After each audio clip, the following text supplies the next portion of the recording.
এটা আমাদের সরিষা ক্ষেত, চাষাবাদের জমি। এখানে সরিষা চাষ করা হয়েছে। আমি বহু বছর পরে আমাদের এই চাষাবাদের জমি সরিষা ক্ষেতে এসেছি। সরিষা ক্ষেতে এসে আমি অনেক পুরাতন একটা খাবার শাকের সন্ধান পেয়েছি। তা হলো, দেখতে পাচ্ছেন, এই এই যে এটাকে বলে আমরা বৈতা শাক। বৈতা শাক হয়তো আপনারাও চিনে থাকবেন। এই শাকগুলো খুবই সুস্বাদু। এটা শীতকালীন একটা শাক। আমরা খেয়েছি বহুত। আমরা শহরে এখন মাঝে মাঝে পেলে শাকের দোকানে, সবজির দোকানে এই শাকগুলো মোটা হিসাবে কিনতে পাওয়া যায়। আমি এই শাক তুলে দেখলাম। বহুত বছর পরে আমাদের এই চাষাবাদের জমিতে এসেছি। এখানে মূলত বছরে দুইটা ফসল চাষ হয়ে থাকে। সেটা হলো একটা সরিষা, এবং সরিষার শেষে এই ইরি ধানের আবাদ হয়ে থাকে। এই যে বৈতা শাক, অনেক অনেক অগণিত। আসলে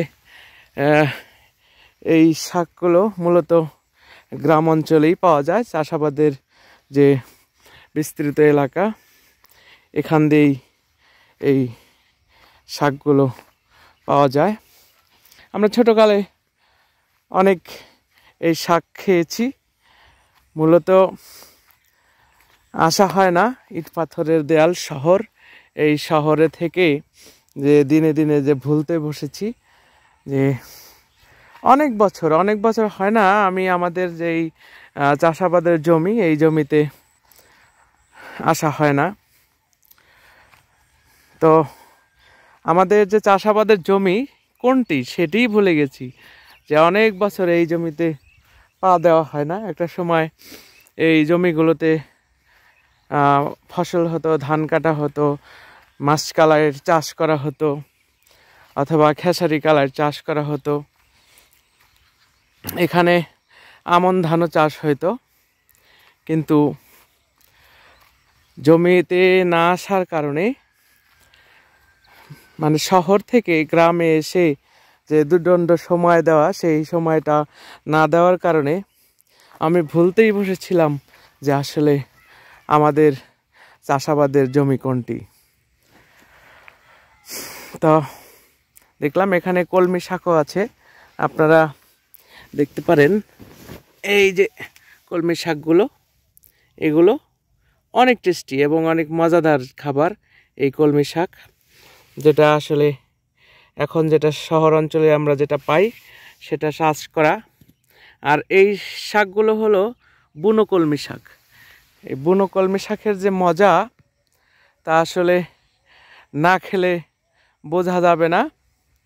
আসলে খাওয়ার যে একটা সেই মজা, সেই মজাটা না খেলে বলা যাবে না যে আসলে কতটা মজাদার। তো অনেক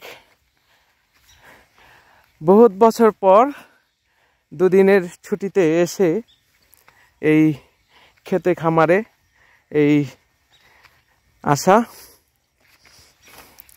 দেখা যে সরিষা ফুল ফুটে আছে। এই সরিষা ফুলের যে সৌন্দর্য আমাকে এখানে টেনে এনেছে।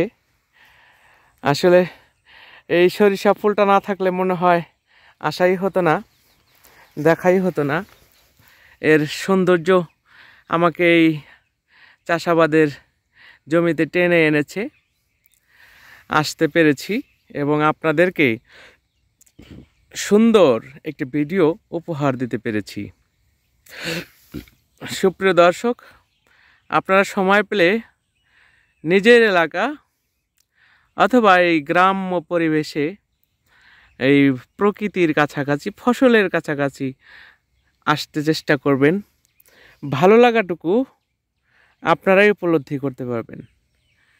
সে পর্যন্ত ভালো থাকবেন সবাই, সুস্থ থাকবেন সবাই।